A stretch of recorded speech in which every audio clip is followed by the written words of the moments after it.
Never done one before, so you'll have to bear with me at times. But I've seen plenty done, so I know what I'm doing. I suppose we better start at the beginning, huh? It's been ideal, hasn't it? Yeah. I grew up in Liverpool. I was born in '67, so I'm talking like late 70s, early 80s. I suppose my first addiction was football, because I used to come home from school, and first thing I used to do was go in and get changed, grab a ball and go out. Didn't matter what the weather was, whether it was raining, whether there was anyone playing with me or not, it didn't bother me. I used to have cones that I used to dribble in and out of. And then got to about 14, I started getting noticed by teams because I was playing for the school. Just like South Liverpool more than anyone. And at 15, I made my debut for them. I scored 11 goals in 4 games for them.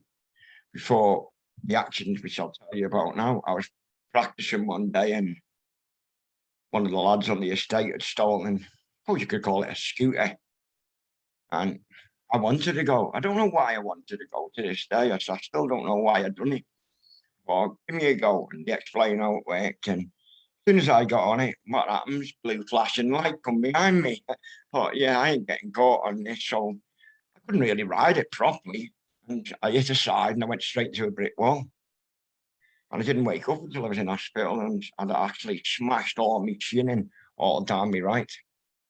And it really upset me when the doctor come in. He said to me, he said, I believe you play football. I said, yeah. And he went to me, he said, well, you'll never be able to play properly again.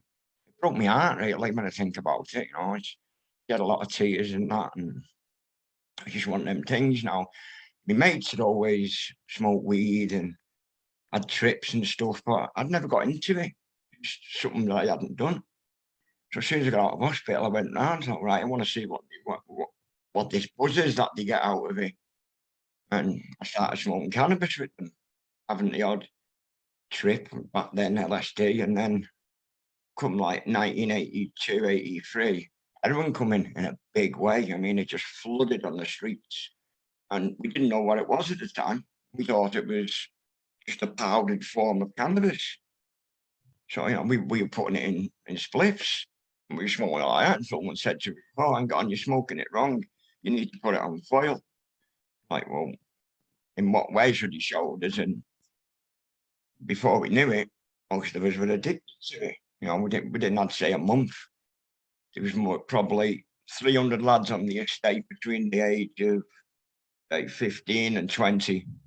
And we were all addicted to it, even though we didn't even know what it was. And at that time as well, one of my other pastimes was being a football hooligan, which I'm not proud of now. It's like, it was just part and parcel of them days of football. You went to match, you watched the match, and you went and had a fight afterwards. Just the way things were them days.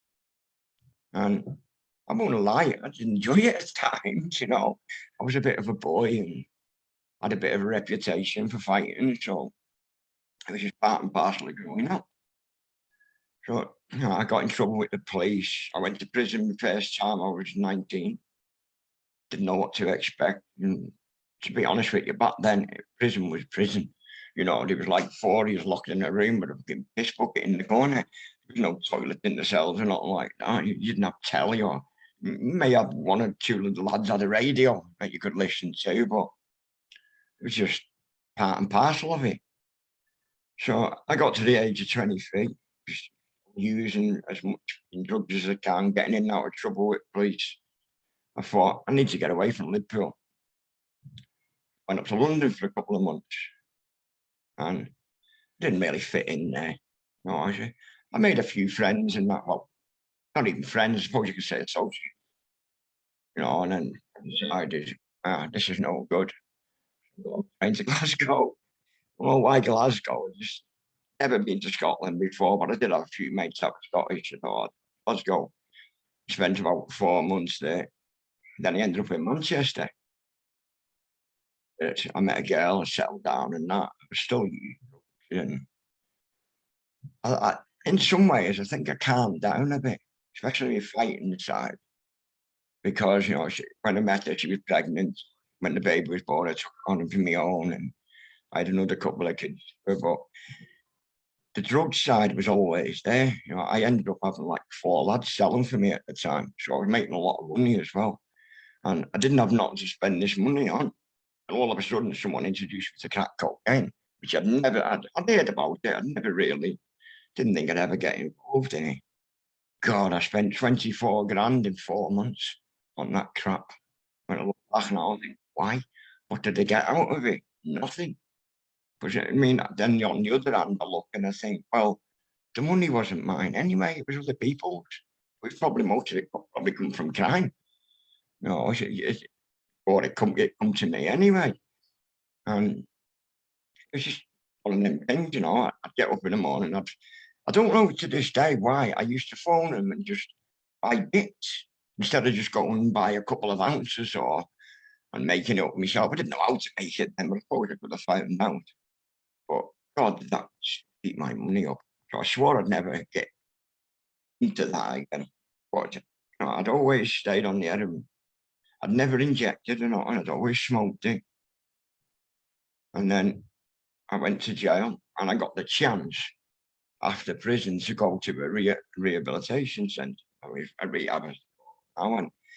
I'd never heard of one before. I ended up at Phoenix House. It's at the top of Lancaster. It's not Phoenix House now, but it was then. And spent quite a lot, and just over a year, I think it was there. And I enjoyed it. I did it at first. It was hard to settle in at first, especially like when you're passing people up and stuff like that. To me, that was grassing, and it was against everything that I've ever been brought up to believe. You know, it's like you don't grass on people, end up, and it's really hard to get into. But eventually, I got the drift of it, and you know, we had quite a rapid overturn because a lot of people couldn't stand it and believing. But you know, it was a core of about 4 of us that stayed there together right through it. And I had a bit of a, what you could say, argument with staff one. There was nice people, don't get me wrong, but it's like I think they needed to sit down and explain to each other what their way of doing things was. Because one was telling me on one hand I need to do a certain thing, and another one was telling me the same thing to do it differently. So no matter what way I'd done it, I was going to lose. It's like, hang on a minute. It was like, there's arguments like you're meant to sit them on this chair. I suppose it's like a punishment chair type thing until things calm down. Well, I'd been sat there just eating my breakfast, and one of the girls come in and said she'd been given a load of abuse and stuff in the kitchen. Well, the kitchen's right next to me, and I hadn't heard a word. I'd not heard no shouting, nothing. So I was cold at the time. I thought I better go and check it out. So I asked the other girl, and the other girls didn't know what I was on about. So I didn't sit her on the chair. So next thing you know, I'm pulled in the office. And they're saying, well, you should have sat her on the chair. I said, well, why? Because she never done nothing. The other one was making it up. And other people that were in the rehab at the time had told me she was making it up because they'd been in the kitchen and nothing had happened. So I ended up falling out with them. And like an idiot, I walked out. I look back now and I think, why did I walk out? It was, no, I told me at the time was like, well, how am I supposed to do it if one's telling me one and one's telling me other? And I don't think I could handle that at the time. I thought, well, you know, no matter what way you're doing it, I'm going to get punished. So I may as well just do one, basically. And I did. I lasted 3 days before I used it again. I didn't know where to get it or not, but you know yourself, it doesn't matter where you go. You know, it's anywhere in the country, probably most of the countries abroad as well. You can get it anywhere. If you want to get it, you will get it. So it's like us as addicts, we can see other addicts a mile off.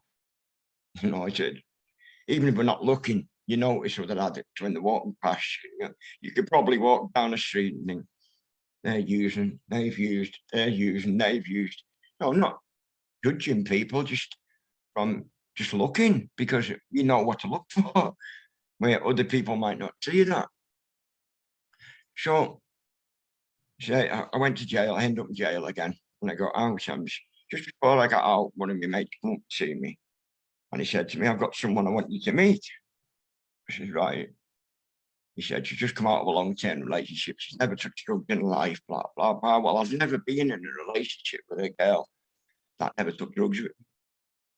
So it was a bit strange at first, but so I got out and I met Donny, as most of you probably know Donny anyway, but I was like, we got together quite quick, pregnant quick again.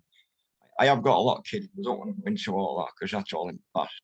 And I know it's part of my life story, but it's like, there was girls that half of them can't remember half the names, I'll be honest with you.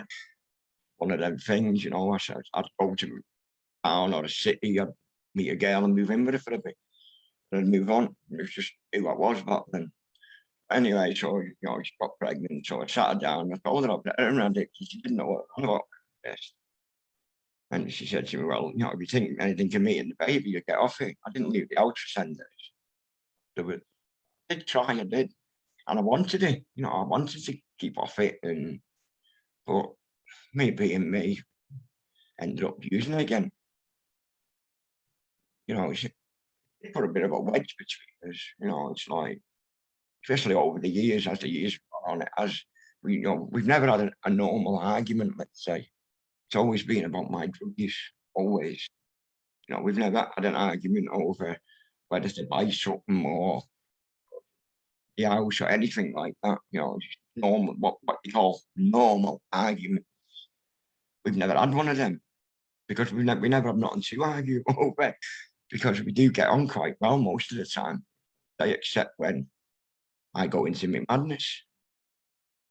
And then I got introduced to Red Rose, what must be 12 years ago now, roughly.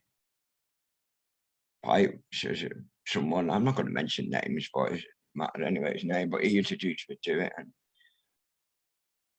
I'd never really heard of it. Well, actually, let me rewind a bit. He ended up in prison again because I dug out one day and I noticed the pub had been left open and I went out. And I ended up in prison again. And while I was in prison, I'd never heard of NA. Never, ever heard of it. I'd heard of AA and never heard of NA. In Preston jail and someone mentioned it. So I went to see one of the officers. I said, listen, can I go on the wing where this NA group is? Because it interests me. I'd always tried to get off stuff and I'd never be able to. That was the addict in my head doing that, even though I didn't realise that at the time. I went on the wing in Preston and it intrigued me. I was seeing lads and only talking and, some of these lads, like, I'd never experienced that before. Like people were openly talking about it. And the first couple of times, like, well, that's me. You do see it. It's just saying that they run it off. Like, you look at similarities, not different. I was like, do you know me? When I first went in there, that's why I'd never knock any organisation. And any organisation that helps recovery, I'd never knock. I have tried NA and it wasn't for me, basically, but, I found other ways to do it. But I'd never knock it. So when I got out, that person introduced me to Red Rose about the volunteering and that. And I did start volunteering with them and me being me rose through the ranks quick. I am, I ended up, I think it was North Volunteer of the Year or something. And we went up to Preston and football ground, we had a big dinner and all that. And we had to go up and get speakers and didn't even know I was going to win until I got there. And it was like the last one and they brought me name. I was like, wow, I was surprised at it. But over the next few years, I was in and out of addiction. I'd use again and something would go wrong and I'd use like an idiot instead of sitting down and talking about it. And then obviously COVID come. I mean, we all know what that done to us, don't we? But it's like, so I lost touch with Red Rose because obviously we go and then when we came out of the last lockdown, someone mentioned to me, Red Rose is back up again and running. So then I went and met Crazy Jenny. And nothing said. But and a couple of others as well. Oh, that's me does. Like I thought, yeah, I'll start getting involved again. And it's like about 15, 16 months now since used away, anything in the way of heroin, crack, anything like that. Yeah, I just thought, I was on for a while and it was keeping me safe. That was keeping me from going out and crimes and stuff, I suppose. And it's just like sometimes we could be walking down the street and because I've spent a lot of time around there, I get to know them all. And they all know me. And sometimes Donna doesn't like you when I talk to them, but I still know them. It's like I'm not going to ignore them. I wouldn't go off with them back to their houses or nothing, but I will still talk to them in the street, and I'm not going to put them down. And I've been where they are, and I'll explain to them when you're ready to stop, come and talk to me. And I'll point you where to go. And I can't do no more than that for them. I've had a couple of people in the last few weeks sort of show an interest in where I'm going and what I'm doing, and they're still in active addiction. And when I've explained it to them, like, oh, right, I said to them, I was like, well, you want it, you need to put the work in yourself. I can't do it for you. And they're like, oh, they're all interested in that, but then you don't see them again for a few weeks. If that interested, why don't you follow it up? Because maybe they haven't hit that rock bottom yet. I don't know, but I mean, I look back now and I think to myself, what a wasted life. 'Cause I always thought, well, I wouldn't say I was going to be one of the best in the world and all like that, but I always thought I would play at some level. But life being life, had things to me, maybe I was meant to do, and maybe that was meant to happen. I always say things happen for a reason anyway. Like maybe I was meant to be where I am now, to help people that maybe I had to go through all them things I went through, spend all them years in and out of prison cells to get where I am anyway, to be the person I am. Now, I know I wouldn't be the person I am today if I didn't go through that anyway. I wouldn't have had all them experiences, and most of them were bad, but it's part of life, isn't it? If everything was good, then everyone would just be walking around smiling all the time. But life, yeah, it'll give you a couple of ups, and it'll give you a great big down. It's just one of them things that we have to deal with. And it's like when we come into recovery, especially with all the groups and that we attend, and it's about putting things in place where you are. It's like, because it's not easy. You know what I mean? Especially when you could be walking down the street. I see it a lot because I'm in Morecambe in the West End, where people are dealing in the entries and on the corners, and I know they're doing it, and it doesn't bother me no more. But it's like, if you're in addiction and you want to get out of addiction, it can be hard seeing that, especially if you're new into recovery and you're not sure if you do want it or you don't want it, because that can happen a lot. I think that happens quite a lot to people who come into recovery, where some can be forced into it. If they're forced into recovery, they're not going to make it.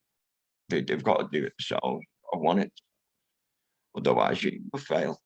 If you're not doing it for yourself, you will fail. So I say it can be hard for people where they're walking and they're seeing it round them. That's why a few times I've sort of like up sticks and left the area that I was in thinking, I'll stick from it like that. But that doesn't work either. The only thing that works is getting into recovery and actually work into it.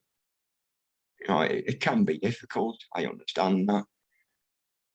Sometimes you need that backside, but it's like get some people, they'll come into recovery, they'll have a little bit of recovery and they'll go back out there. They'll always come back in it.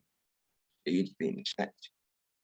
And sometimes it's just about planting that seed for people and hoping they get what we've got, basically. Realizing that there's more to life than your head all the time. Especially, I see a lot of them walking around scruffy all the time. they're not having enough to eat, and that can happen to people that are not in addiction, but especially they're not eating part, they're walking around stuffy and stuff. It's just wanting more for yourself, and it's about putting it out there to people as well.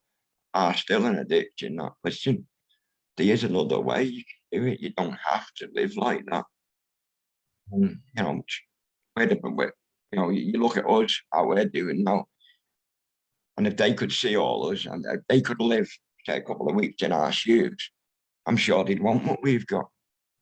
We're like an advert for it. It's like, oh, okay, you can be like this, you don't have to be like that.